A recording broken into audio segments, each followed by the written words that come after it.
All right, let's get right into this John Mayer tune, Waiting for the World to Change, by talking about the verse. The verse is the intro. It's also the chorus. So most of this song is one chord progression with just, there's another one to worry about at the very, just a couple times in the song. So this chord progression is going to be very important. It's going to take us through most of the song. We're going to start this song with a D major chord. It's in D major here. And this is kind of the Hendrix way of playing this chord. Instead of playing a full bar chord, we have the thumb on the 10th string, 10th fret, 6th string. Your first finger on the 2nd string, 10th fret. Second finger at the 3rd string, 3rd fret, and the 11th fret. And then the 12th fret on the 4th string with your 3rd finger. That 5th string needs to be muted by either the top of your 3rd finger, or if you feel comfortable bringing your thumb all the way over, let it lightly touch the top of the 5th string so it's muted out. And the 1st string, you can play it, or you can just mute it with the bottom of the 1st finger. So you should be able to strum the strings and have everything else muted. All right, so let's go through this progression. This is the major version of this kind of thumb Hendrix chord. That's the first chord.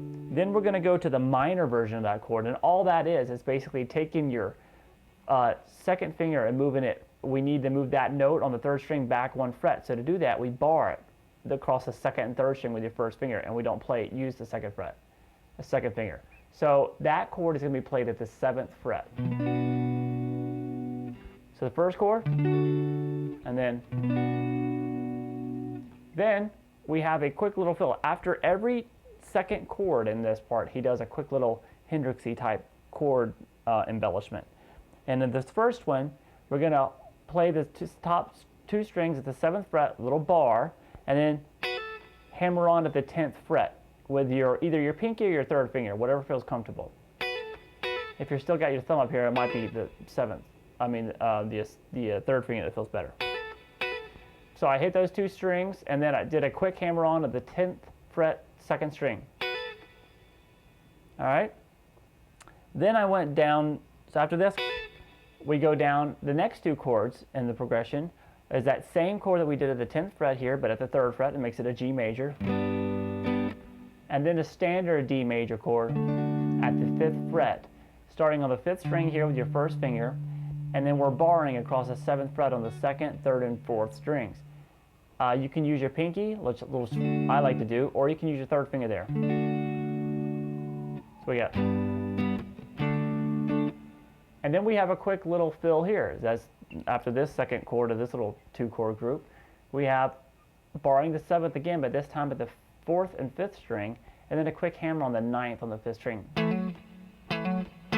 You can probably notice that this is very Hendrixy, what he's doing here. So we got. Now that rhythm that I'm doing here is just.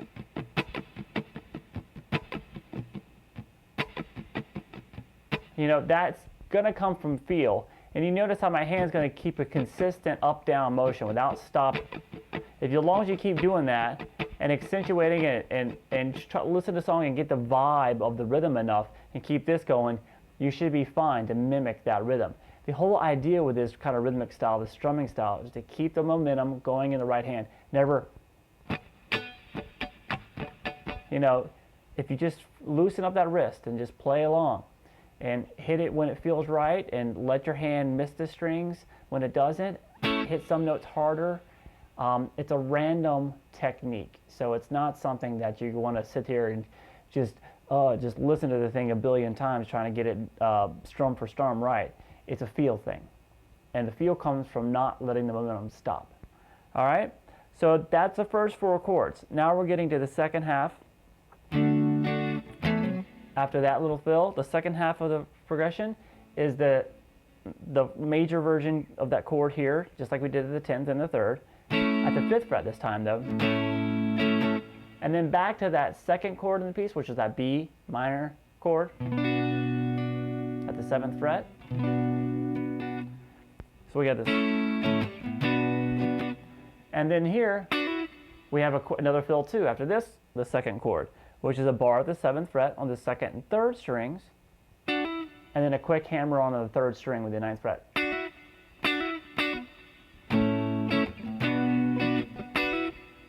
And we're going to end it with the same 2 chords that we did with was the 3rd and 4th chords in the progression. That G version with the thumb chord, and that regular D. And there's no fill after this. There will be at certain points in the song, he will come up here and do that same fill we did before. But he only does that intermittently at the end of the riff, usually when it's kind of going to the chorus or something like that. So we have this.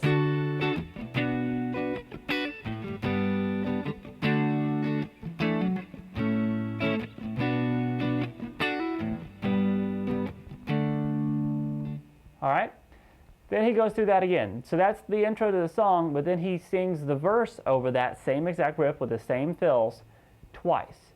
Then he goes into the chorus and sings the chorus over that exact same riff with fills once.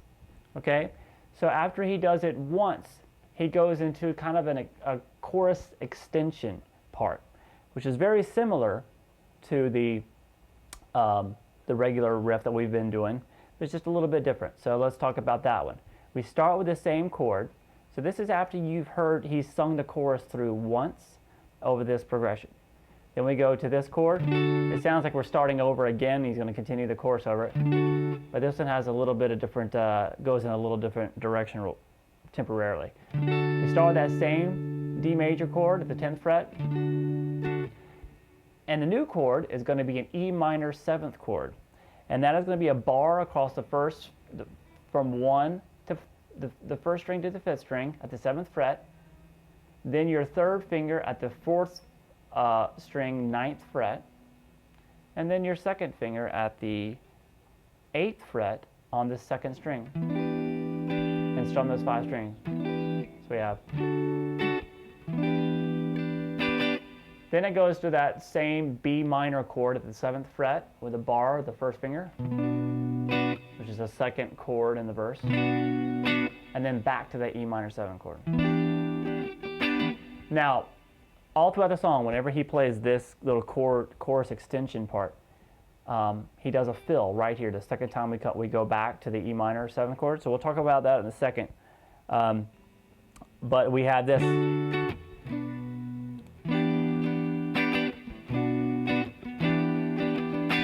And then the second half of the riff is the exact same second half as the verse was before.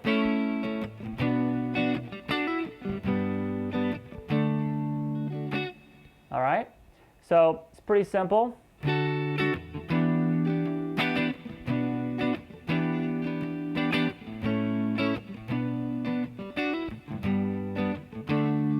So what do we do with that fill? The second time you're playing this E minor 7th chord in the progression, he does a little fill. The first time he plays it, he does this fill. Kind of a funky little thing. You're barring across the 2nd, 3rd, and 4th strings. You're going to do a quick hammer pull on the 2nd string, and that's going to be a 7, 8, 7. And then mute that, and then upstroke on the 3rd string at that 7, and then mute that. Just kill it, and then same thing on the 4th string. So we get this. And then that'll lead us right into that second half again. So we have this. I'm sorry.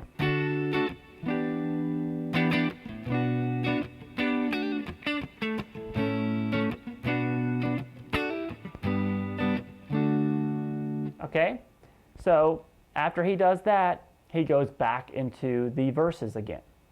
He plays the same verse riff twice, singing the verse twice over it. The only difference here is we're going to have a fill in the second time through it. The second time going through this second verse in the song, which we hear this chord progression twice over. The second time you're playing the chord progression, you're going to do a fill. And the fill is going to be like this.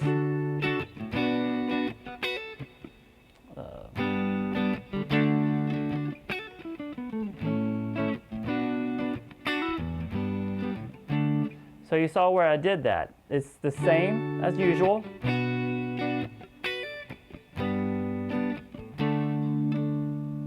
So after that fourth chord, then we're going to come up here and do this quick fill. And then we'll continue with the exact same chords. That fill is the second string, 7th fret, do a quick hammer on and pull off at the 10th fret. Pull off back to that 7. Then pick 9-7 on the 3rd string. And then 9-7 on the 4th string. And then slide that down to the 5th string.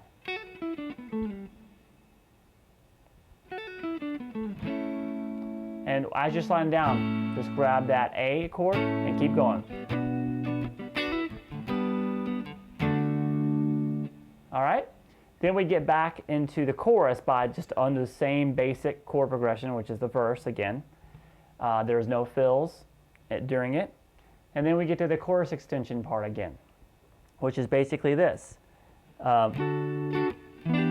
Same chords as before, as that chorus extension part here, but now we have a new fill that we got to talk about, which is this. So everything's the same. The only thing that's different is that little fill that we do the second time after this E minor 7th chord. This stuff will all make sense if you just really learn the song and know it well by ear and then just fill in these parts. And that is another hammer and pull at the 7th and 8th. Then 9-7 on the 3rd string, 9-7 on the 4th, and slide down to 5. So it's real similar. The other one was just a hammer at the 10th. It's just a hammer at the 8th. And then we just continue the same riff again, just the exact same. And then we get to the bridge. It's kind of like an interlude section, a little instrumental interlude section, and that sounds like this.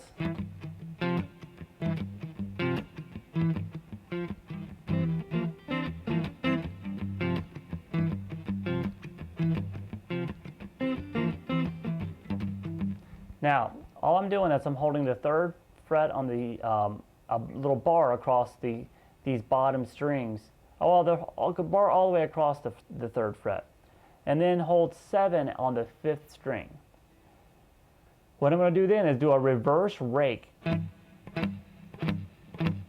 I'm muting it really big in the back of my palm here, so it just kind of gets a rat.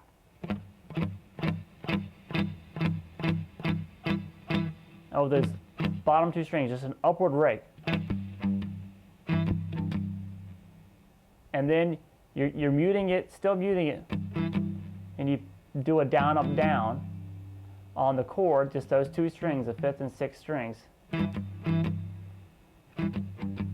And then do an accented upstroke on the 4th string. You'll be getting that 3 because you're doing a bar.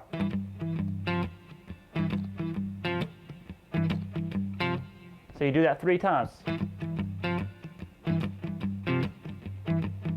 So the strumming's on these 2 bottom strings, and then you hit that upstroke on the 4th string. And then you have this. And it's very light. You got now the whole chord, which is 3, then 7, then the 3 on the 4th string, and now you're going to add the 5 on the 3rd string. You're going to strum all those chords, and then come back and then pick up that 5 and let it be 3 on the 3rd string, and then back to 5, back to 3, then back to 5. So it's very light as he plays it.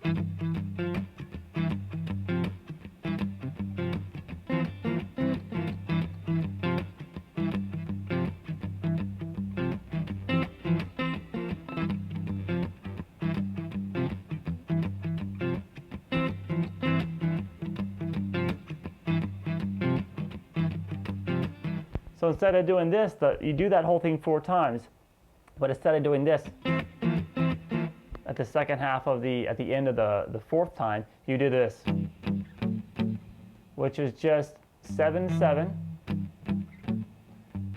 that we did before on the 2 bottom strings, muted with 2 downstrokes, then move it up 2 frets, so it's 5 and 9, and that takes us to the solo. So stay tuned for that.